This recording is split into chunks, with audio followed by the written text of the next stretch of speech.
আর এই তোমার নাম যেন কি? মাহিন। তুমি অতি বাড়া বেড়েছো।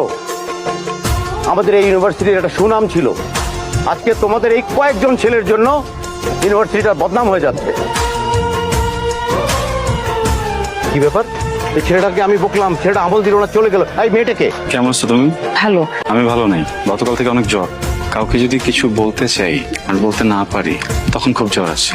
আই লাভ ইউ মম, অনেক ভালোবাসি। I love you too.